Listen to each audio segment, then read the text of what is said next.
Hi guys, we're going to be talking about anxiety today. Anxiety, trauma, stress, obsessive compulsive disorders. These are all anxiety disorders caused by activation of the amygdala and the limbic system. We'll get into some of that stuff. Turn your phones off. But anxiety is a state of mind where you are obsessively thinking about the future, what might happen. You're worrying. You're focusing on what could possibly happen, what dangers are out there, and what things can you control versus can't you control. It's different than fear. Fear is something that happens in the present. Fear is it's not about the future. It's about what's happening right now. What is really dangerous. It's characterized by like an urge to escape, to get away from something. Fear and anxiety can seem very similar, but they're really not. I mean, fear is based on something real and current. Anxiety is based on something possible, some danger that could happen, but has not happened already. So there's no current danger.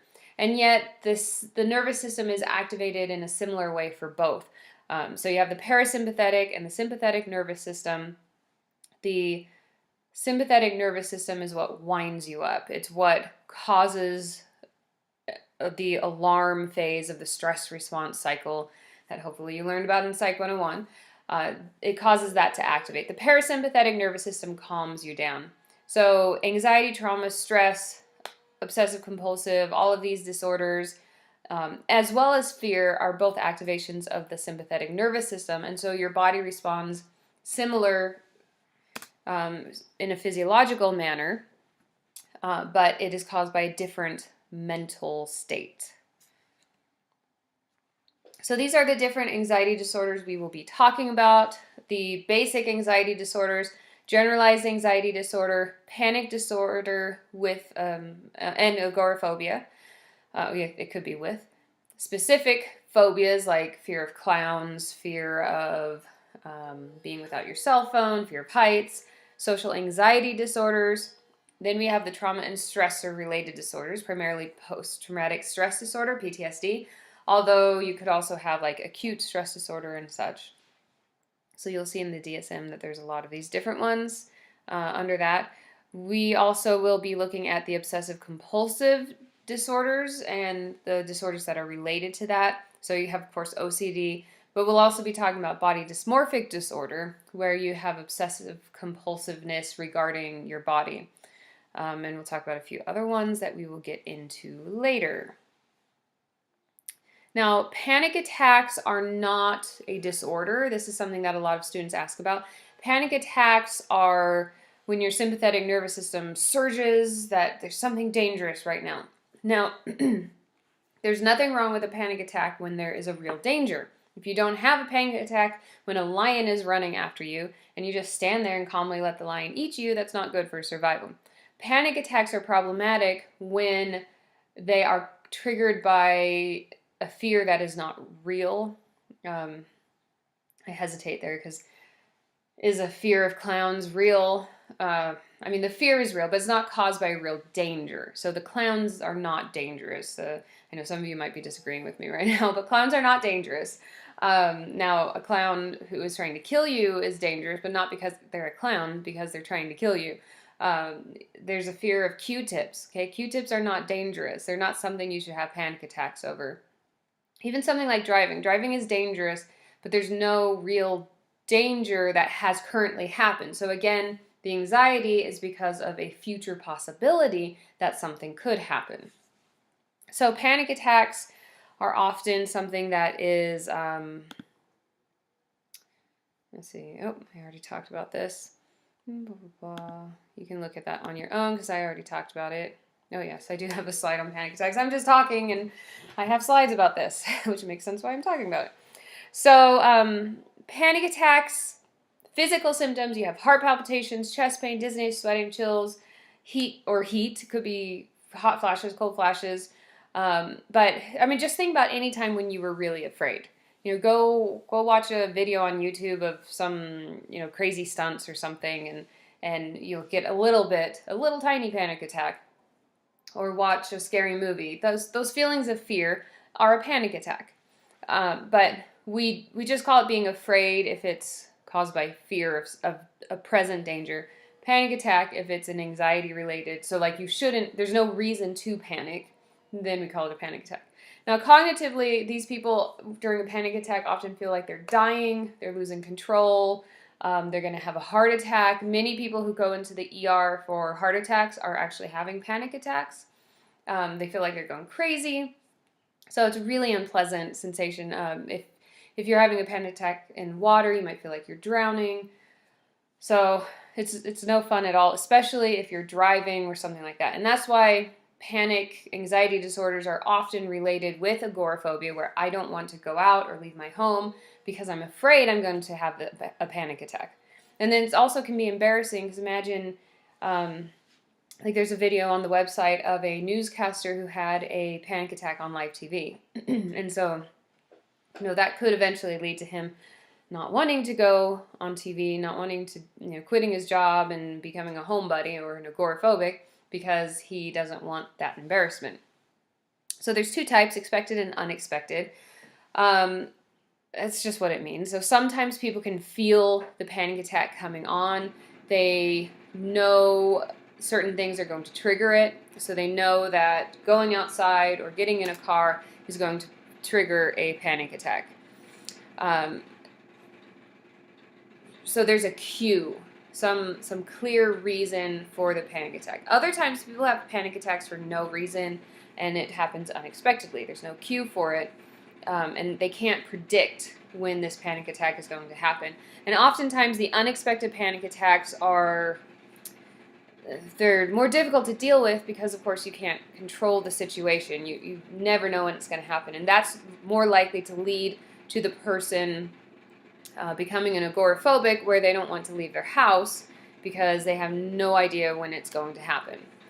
So again, panic attacks are something that we see in most anxiety disorders, but it is not a disorder in and of itself. It is just a symptom that comes with different disorders. So whether panic attacks are present or not, and what kind of anxiety it's associated with, it makes the disorder.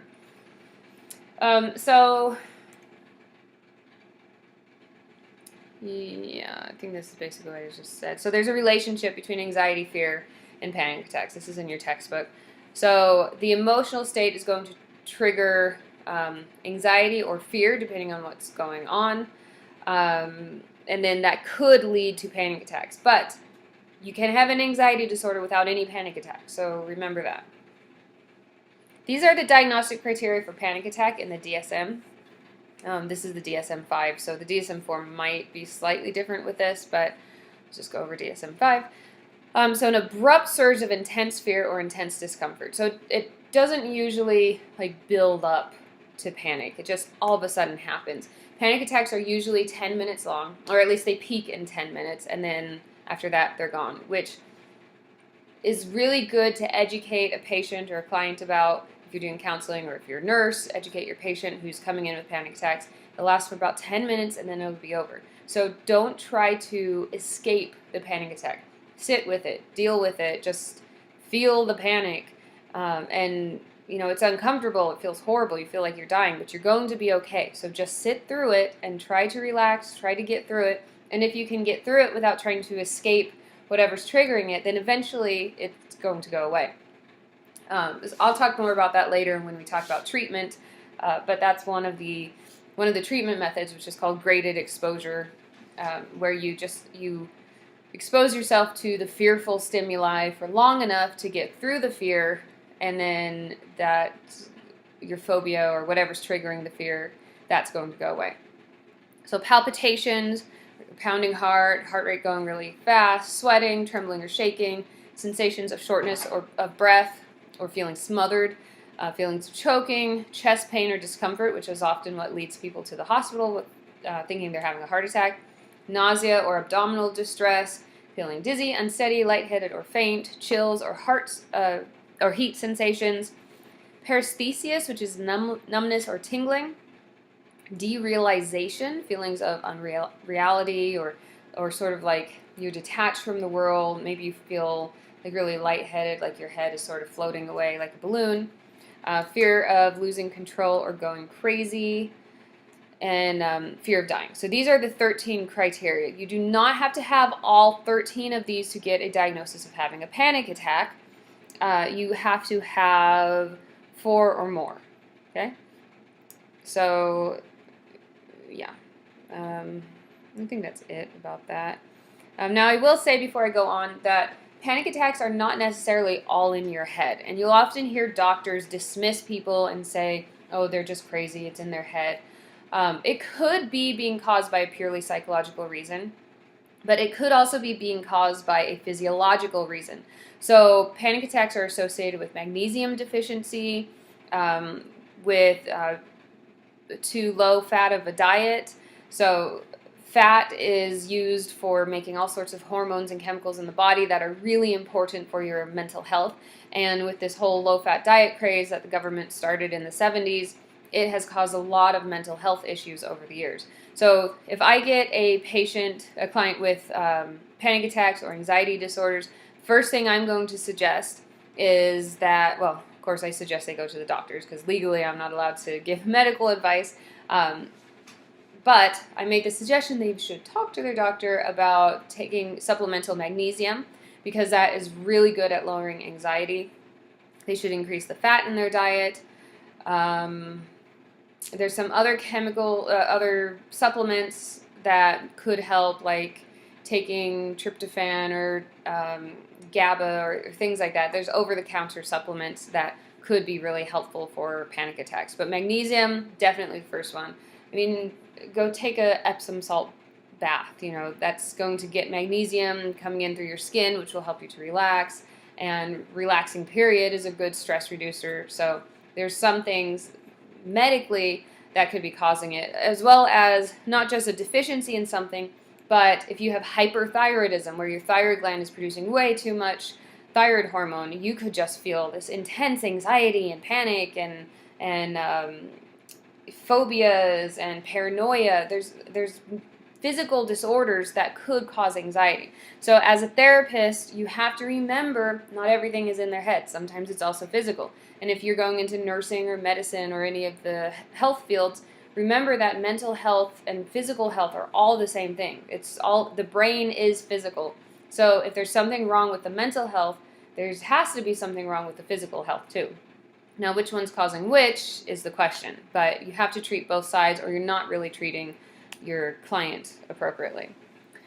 So this is a chart of a panic attack. So the first one is your heart rate.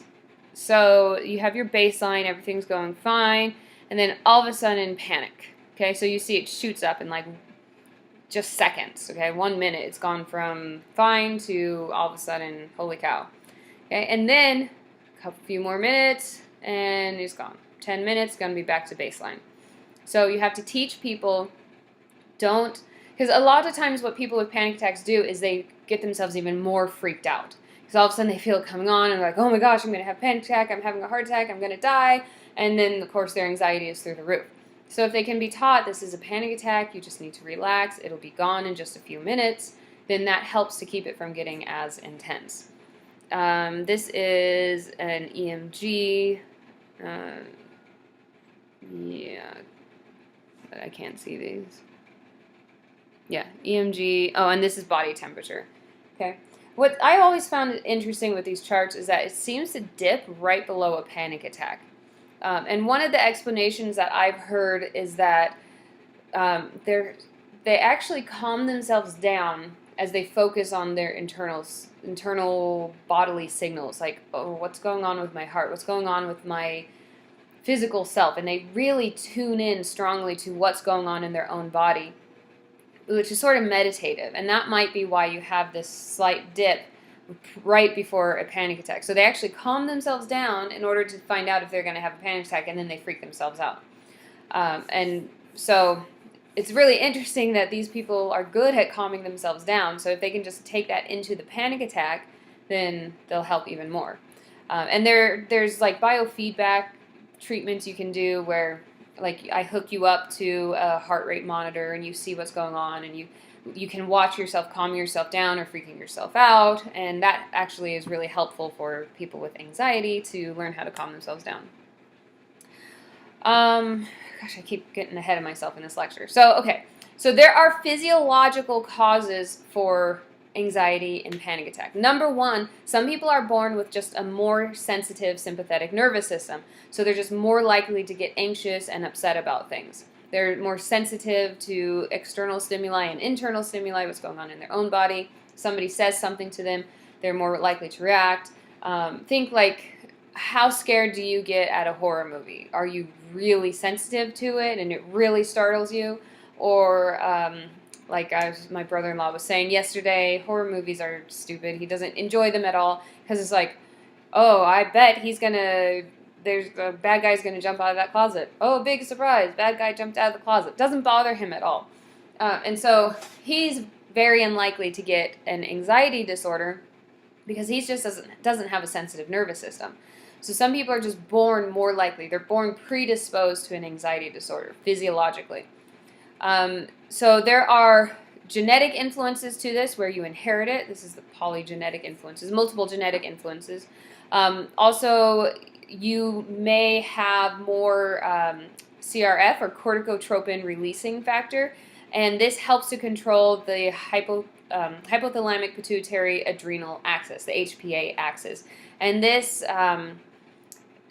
controls your thyroid hormone and adrenaline and such. So you may be genetically more predisposed to release a lot of that when you are startled or feel anxiety. Also, the brain is going to be programmed differently for these people. So they tend to have lower levels of GABA, which is why I said you could take over-the-counter GABA, and that could help with anxiety. Their noradrenergic and serotonergic systems, or the parts of the brain that produce serotonin and noradrenaline, or norepinephrine is the more proper term.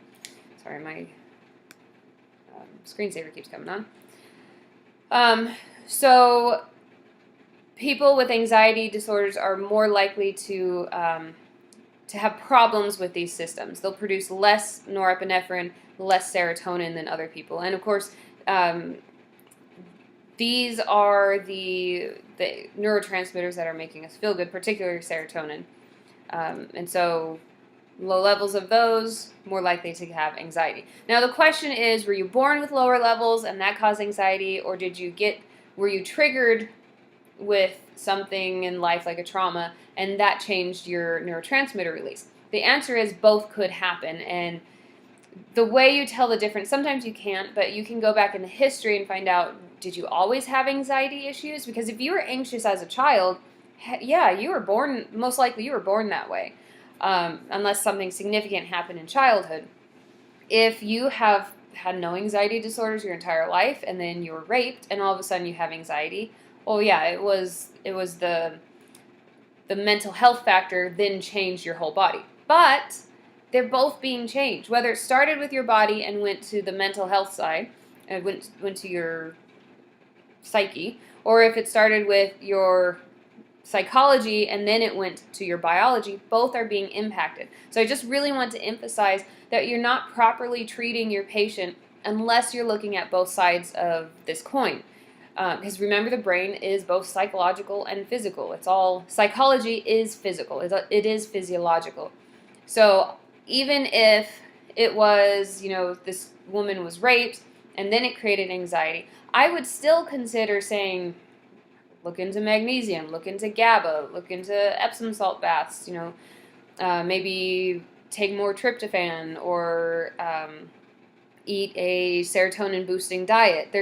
There's still a good reason to address the physical side of it, because when psychology changed, psychology is biological, so the biology had to change right along with it. Otherwise, if your serotonin stayed up, then you wouldn't have an anxiety disorder. You'd still feel great. So when something happens to you, your brain chemistry changes, and that's why you feel bad. That's why you feel the way you do. So anyhow, you have to look at both sides, or you're really missing, you have to treat the whole patient. All right, so we have the limbic system.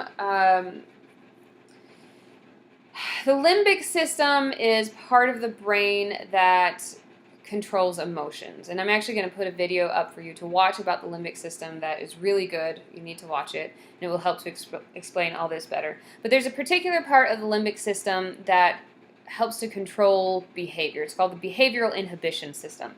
And the behavioral inhibition system, this keeps you from doing certain things. It might stop you from drinking when you shouldn't be drinking. It might stop you from drinking and driving. This is shut down when you do drink, and so even though normally it would say, don't drive that car, it may not tell you that, and then you do something stupid. But it is activated by signals from the brainstem. So the brainstem gets information in from the senses, sends it to the limbic system, particularly the BIS or behavioral inhibition system, and says something is dangerous. And it sends it to the septal hippocampal system, which helps to trigger the fight or flight system. Okay, a lot of systems. The brain is super complicated. It's like the best computer ever built sort of thing. So there's all sorts of interplay and interaction between all these different systems. So anyhow, fight or flight, this is the panic thing. This is, oh my gosh, something bad is happening. Let's get out of here. Freak out. So when you have anxiety, your behavioral inhibition system is more sensitive. This is the specific part of the sympathetic nervous system that is hypersensitive in people with anxiety disorders. It's on high alert for the slightest signal that something is going wrong, that we should panic over something, and then it releases a huge panic response, an alarm, an escape response, or fight or flight response. And so you have a big overreaction to the perceived danger. Some people genetically have a behavioral inhibition system that doesn't really react all that strongly. When we talk about antisocial personality disorder, we'll talk about this again, because people with that disorder can go and murder somebody without really feeling all that stressed about it. They can rob a bank and run away from cops, and it doesn't stress them out. I don't have that insensitive of a behavioral inhibition system. I don't know about you, but I would be bothered by, getting arrested or the potential to get arrested or shot or whatever. But because their limbic system, their sympathetic nervous system is so blunted that they can do really bad things without feeling bad about it. Now, this continues over the lifespan. Okay, so here's when we get into environmental. Brain circuits are shaped by the environment. So one weird thing is if you smoke as a teenager, you're more likely to have anxiety and panic disorders. So there's something about the cigarette smoke, the nicotine, some way it's affecting the brain where it increases anxiety. Also, like I said, if you were raped or molested or robbed or something like that, it can actually rewire the brain and change the brain chemistry so that now you are more likely to have an anxiety issue. If you eat low-fat diet, more likely to have depression, more likely to have anxiety. So there's a lot of environmental factors. So don't eat enough vegetables, or you're going to be low in magnesium, as well as other chemicals that could help to relax your nervous system. All right, and then the somatic systems part, we're going to get into this more, but somatic just means that it's coming out in your body. So when you're anxious, it's not just, I have this psychological feeling, but it's going to affect your entire body. All these stress chemicals and hormones are being released, and they're just doing damage to your body. So you might give yourself an ulcer. You're going to drop your immune system. You could give yourself an autoimmune disease. So anxiety is going to come out somewhere in your body. Now, when we look at the contributions of previous psychologists, we're just going to go over this briefly because we've talked about this in earlier chapters. So we talked about the theories, at least in earlier chapters. So Freud said anxiety was a psychic reaction to danger.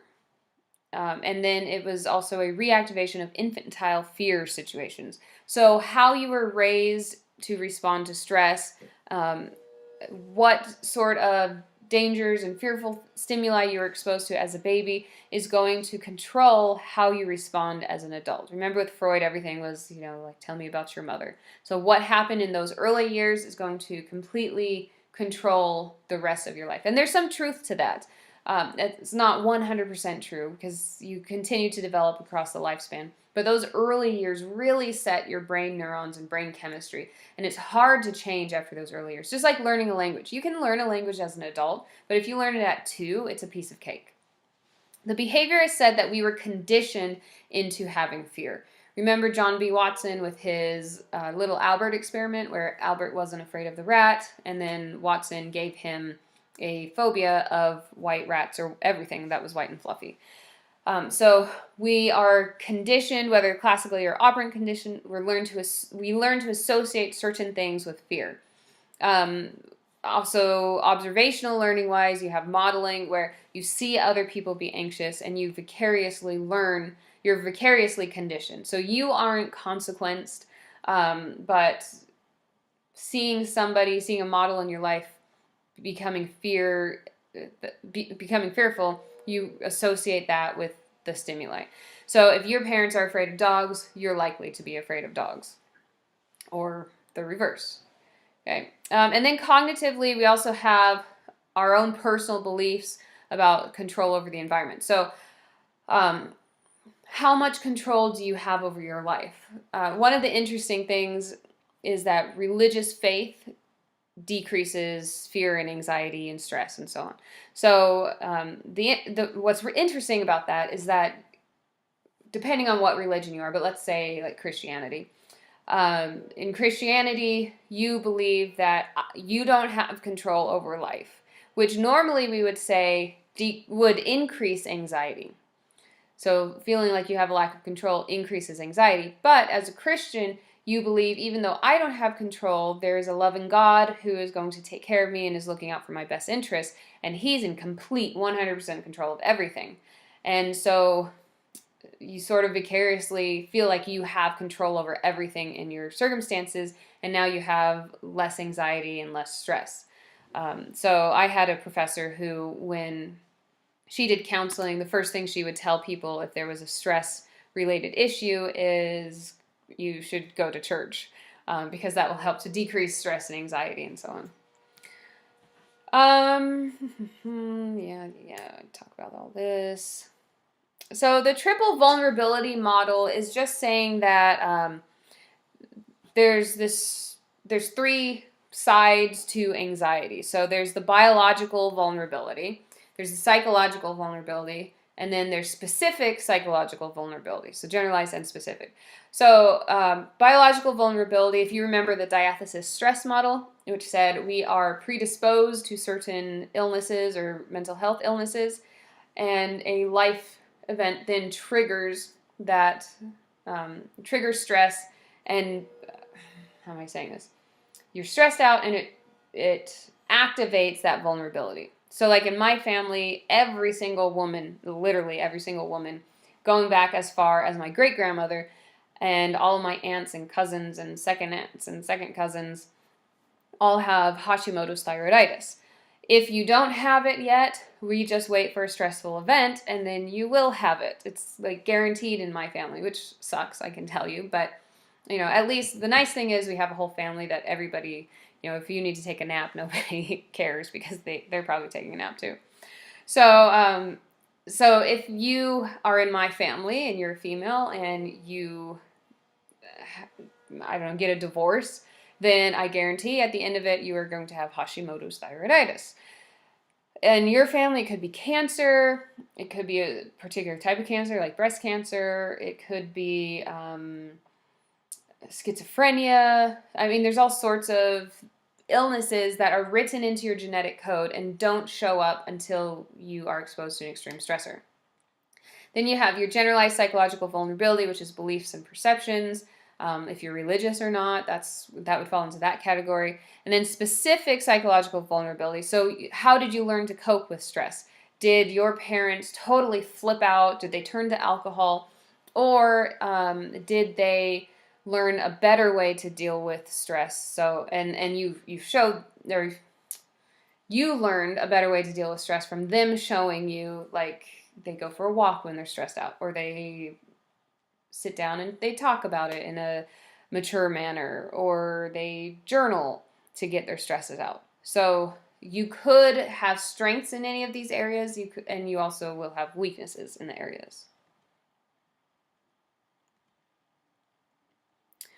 Now, with anxiety disorders, there's large comorbidity, 55 to 76% comorbidity, which means that you are largely likely to have another mental health illness with your anxiety. So you usually don't just have anxiety. Depression is the most common comorbid disorder to go along with it. So if you're anxious, I would definitely look to see if you also had major depression. There's also a lot of physical disorders that are associated with it. So you're more likely to have like irritable bowel syndrome or some sort of gastrointestinal issue. The gut actually produces a lot of serotonin. So if you have something that decreases serotonin or is caused by a decrease in serotonin, you likely have a GI disorder. Migraines, allergies, arthritis, autoimmune diseases. There's all sorts of physical issues that go along with anxiety. Suicide is also, not surprisingly, much higher in people with anxiety disorders. It is really similar to major depression, probably because the two usually go together. And 20% of people who have panic attacks will attempt suicide. So that is, if you come in with an anxiety disorder, I would also do a assessment for suicide to make sure that you were not suicidal or deal with it if you were suicidal. All right, so these are the anxiety disorders: generalized anxiety disorder, panic disorder, and agoraphobia, specific phobias, social anxiety disorder, separation anxiety disorder, and selective mutism. Now, separation anxiety disorder, just to make a note, this is new in the DSM-5. This is not in the DSM-4. Right, these are the diagnostic criteria for generalized anxiety. So you have excessive anxiety and worry occurring more days than not for at least 6 months about a certain events or activities like work. So you see that this is happening over a long span. It can't be just like, oh, I've had this terrible anxiety for the past 2 weeks. It has to be for 6 months or you can't diagnose them. Now, you may suspect this is what they have, but you can't ethically diagnose. And, of course, the insurance company won't reimburse you if you do an improper diagnosis. You find it difficult to control the worry. The anxiety and worry are associated with at least 3 or more of the following 6 symptoms. So restlessness or feeling keyed up or on edge, being easily fatigued, difficult concentrating or mind going blank, irritability, muscle tension, sleep disturbance. Now, I will also point out, do you notice that these could easily be associated with a physical disorder such as hyperthyroidism? The anxiety, worry, or physical symptoms cause clinically significant distress. That is the key to all disorders. If it's not causing distress in life or in some important area of life, then we can't diagnose the person even if they meet all the other criteria. Then this is what I keep getting at. The disturbance is not due to the direct physiological effects of a substance, and F, it is not better explained by another mental disorder. Oh wait, I skipped it. Or a general medical condition for E. Okay, so it's not caused by drugs, it's not caused by physical illness such as hyperthyroidism, and it is not better explained by another mental disorder.